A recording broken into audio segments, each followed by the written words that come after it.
Welcome back, Goddess of Genesis fam. Today's video is going to be about Arcane Trial because I realized that the last time I did an Arcane Trial video, things have changed a bit since then, and my strategy for it has changed as well. If you look, like now that I'm in the late game, I have over 60,000 mithril from doing Arcane Trial, and the most expensive thing here is the Trinket Pack, which costs 5,000. You can only buy one of those per month, so I have more mithril than I'm ever going to be able to spend.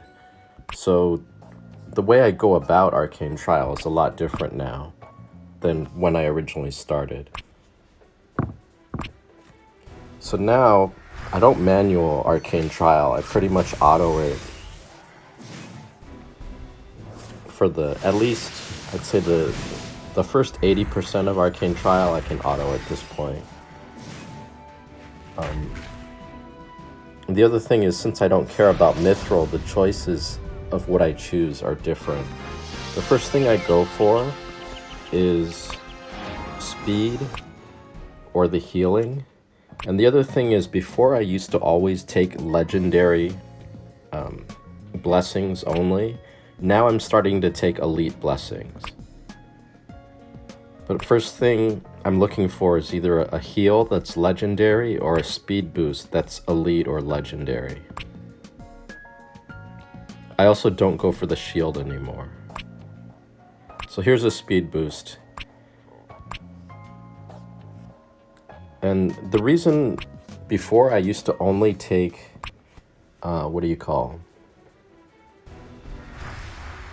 I used to only take legendary blessings, but something that I learned recently is that the blessings stack. So when you get towards the end, at least with me, I'm facing players that have like 110,000 power, 120,000 power. They're really difficult, and you need to have multiple stacks of speed if you want to ensure that you go first against the guys at the very, very top, because they're the whales. So here I'm looking for it. At the beginning, it's really important that you get the right blessings in the beginning. I'm looking for either a legendary heal or the legendary speed, preferably the heal at this point. Damage is pretty good, but I need healing. There's a heal. So now that the first two, I have a speed boost and a heal, I'm in pretty decent shape. By the time I get towards the last couple fights, I'm going to want to have that legendary speed boost. Oh, got a Daphne over there.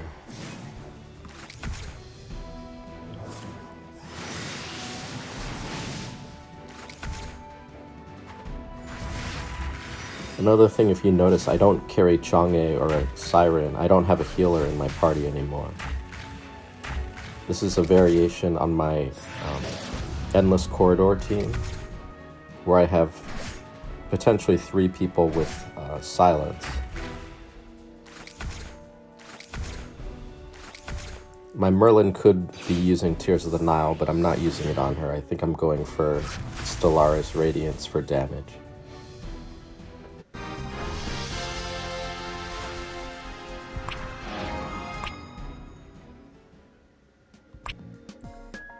So now that I have the heal and a speed boost, I can kind of go for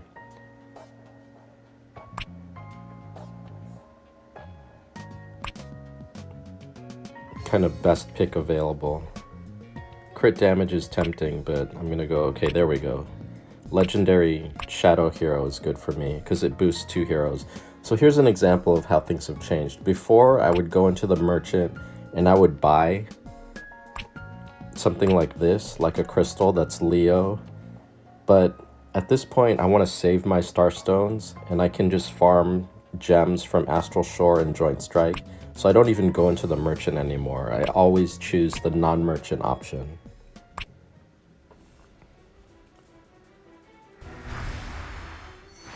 I should probably also show you my assist setup. I'll do that at the next fight, but the important thing to note is my Artemis is using Valkyrie as an assist, and Valkyrie removes buffs from the opponent, so that allows Artemis to remove that shield from Joan's revive. So if someone has the Joan revive, you just blast right through it with Artemis's ultimate because it removes the shield.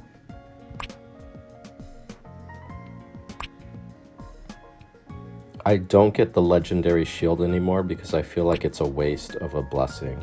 Crit damage or crit percent is good.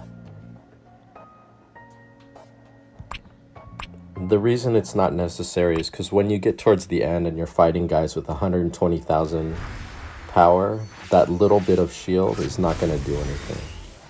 So you kind of need to maximize the blessings you get. I typically go for penetration, shadow hero, crit percent, potentially crit damage, 2 stacks of speed, 2 stacks of penetration, maybe 2 stacks of shadow hero bonus.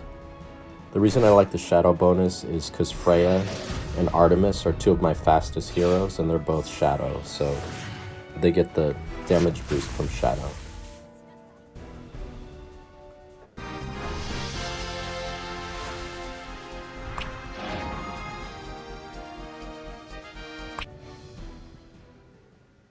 Mage boost only boosts Freya. Well, I guess it boosts Merlin as well, but Merlin rarely gets a turn. Okay, now we're starting to get to over 100,000 power, so I may want to start manualing here.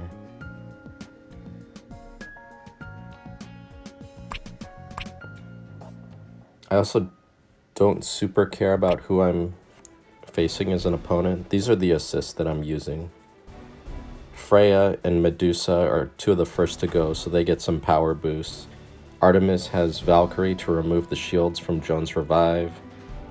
Merlin just has more damage with Cleo, and it also provides the Curse of Wounding.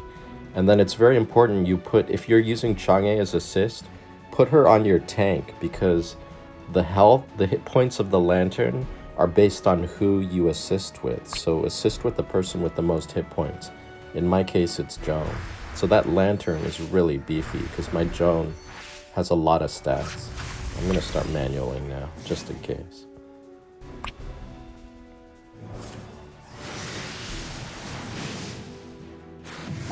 Once you face opponents over 100,000 hit points, things can get squirrely and go sideways real fast. So here we go. I can remove these shields. I'm looking, Joan is the next opponent to go. I'm going to try to take out Artemis. The RNG didn't line up in my favor.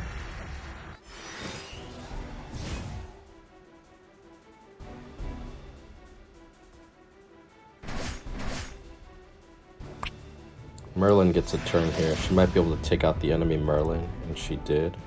Let's see if we can heal Freya.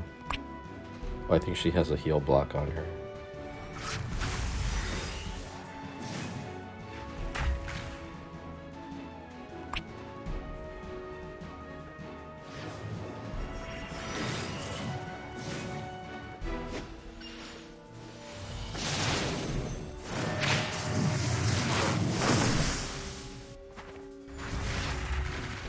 Oh, we lost someone. We lost 2 people.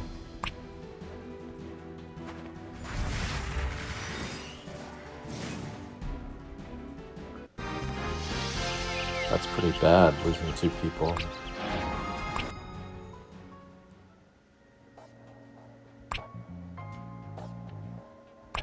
Crit damage is okay. So here I'm going to revive Freya.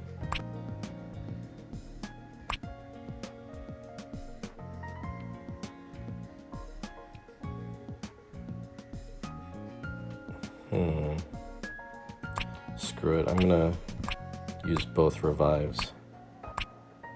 Before, I would get the Angel's Grace because it gave the most mithril, even over a battle. But now that mithril means nothing to me, I skip any choice that's not a battle.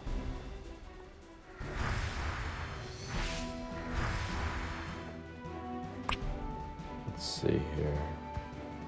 I'm going to target Joan with the Soul Shackle because she has the most hit points.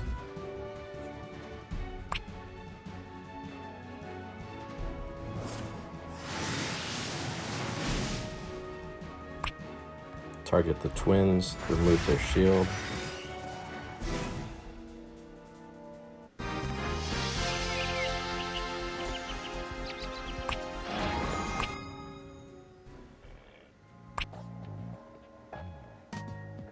I could get the shadow damage there, the elite, but I'm choosing not to.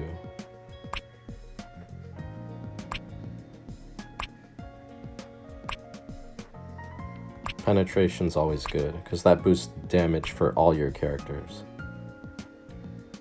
Jake from State Farm. I'm just going to choose him, even though he's higher power, because I hate those commercials.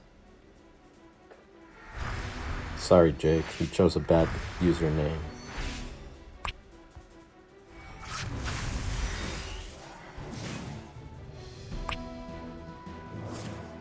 He's got a big lantern, though.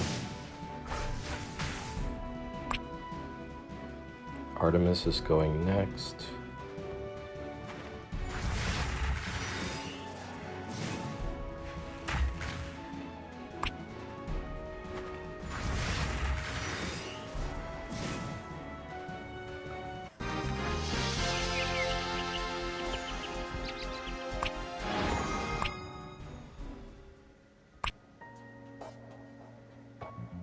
That elite crit is tempting. There's the speed.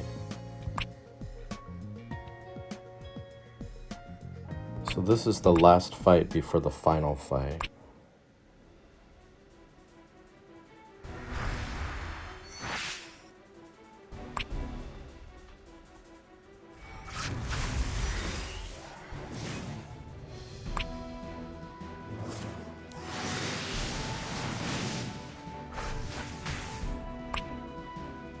Twins are going next, so I'm going to shoot them.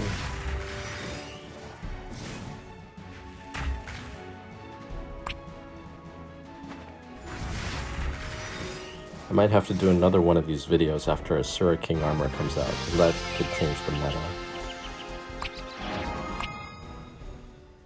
That shall probably be happening in about 2 weeks.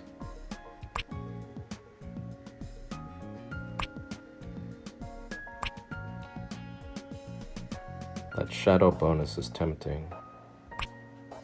But I think we're missing like... Oh, there we go. So now these are all the bonuses I'm going to have going into the final battle. I've got the 2 speeds, the 2 penetrations, because they both stack. Crit damage, crit percent, mage bonus, shadow bonus, 1 heal. That's pretty much exactly what I'm looking for. If I were min-maxing, I would have revived one of my guys and then revived the second one here, but I just chose to use the team I'm comfortable with instead of trying someone new.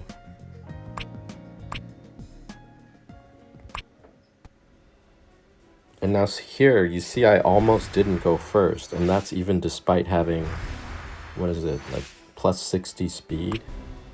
And my Freya is pretty fast. I want to say she's at least 420 plus speed. So it's really important that you stack multiple speed buffs, especially if you're not super fast. And I consider my Freya pretty fast, so...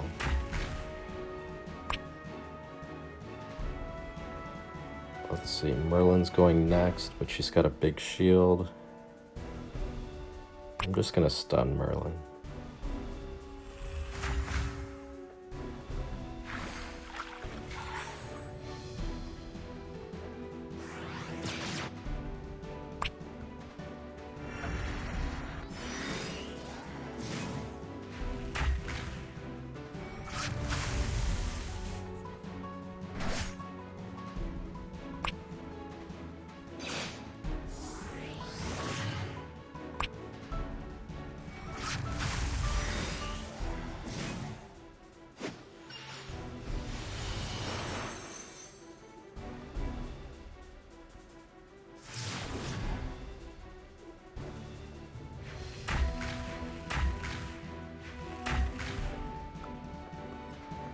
And that's how I go through Arcane Trial now. Like, you definitely want to focus on the blessings. You want to stack the stats that you need to stack, especially speed if you need it. And at the point I'm at, you really don't need mithril at all. So no need to get mithril, and don't spend your crystals purchasing gems, because you can just get those from farming regular missions like Astral Shore or Joint Strike. Okay, hope you learned something. Good luck, have fun, everybody.